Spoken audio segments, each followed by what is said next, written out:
Les différentes initiatives en cours pour rétablir la paix dans le pays, à travers les échanges, les dialogues qui se fait à Doha, à Washington et hier à Nairobi, à Rwanda.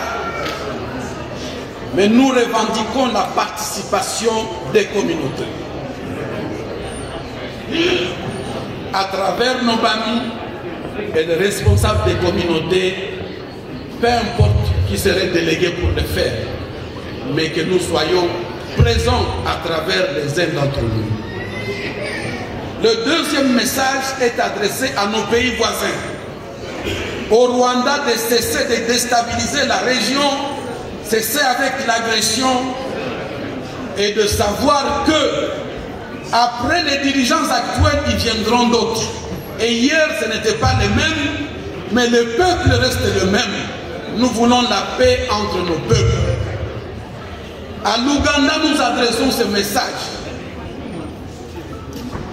Après qu'on nous ait frappé d'embargo durant beaucoup d'années, de bloquer nos instances supérieures pour s'armer et s'équiper pour défendre la patrie, les communautés sont prises en charge et nous avons créé les Wazalendo dans nos communautés. Nous n'avons aucune leçon à recevoir de ceux-là qui nous ont mis sous embargo pour que nous soyons à genoux devant nos ennemis. Nos communautés doivent se défendre et appuyer la République dans la défense de la patrie. Voilà pourquoi l'existence de Wazalendo. Et nous n'avons pas besoin de leçons là-dessus, sauf nous demandons au pouvoir central, au président Félix Antoine Tshisekedi, de donner tous les moyens nécessaires, logistiques, financiers, formation et encadrement nécessaires au Wazalendo pour défendre la patrie. La question de Wazalendo pour les communautés du Kivu n'est pas négociable. On va tout négocier sauf ça. On va tout négocier sauf l'indépendance de l'Est du pays ou du Kivu, le détachement de cette partie de la République. C'est ça notre message. Pour le reste, nous avons beaucoup de déplacés, et particulièrement ceux qui sont ici, qui ont abandonné leurs maisons, leurs avoirs, et tantôt leurs enfants ou leurs maris, ou alors leurs familles, étant donné qu'ils ont décidé de ne pas s'unir à l'ennemi. Cela ne doit pas être source de mort et de désolation parmi les déplacés. Ils ont besoin d'accompagnement du gouvernement et nous sollicitons solennellement en tant qu'envoi du Kivu cet appui aux déplacés. Pour le reste, nous encourageons le dialogue national inclusif.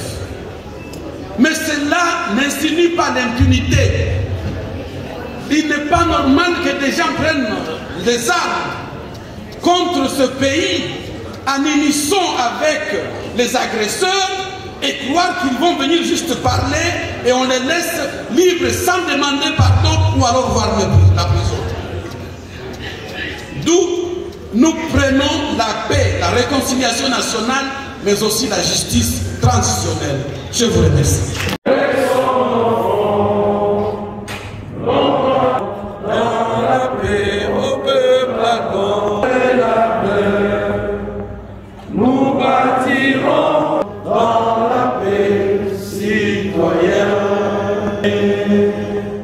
L'hymne sacré de fièrement, Seigneur de notre souverain, nom béni, les aïeux, nous préparons ton soir de juin, au doux soleil du 30 juin, jour sacré, soirée témoin.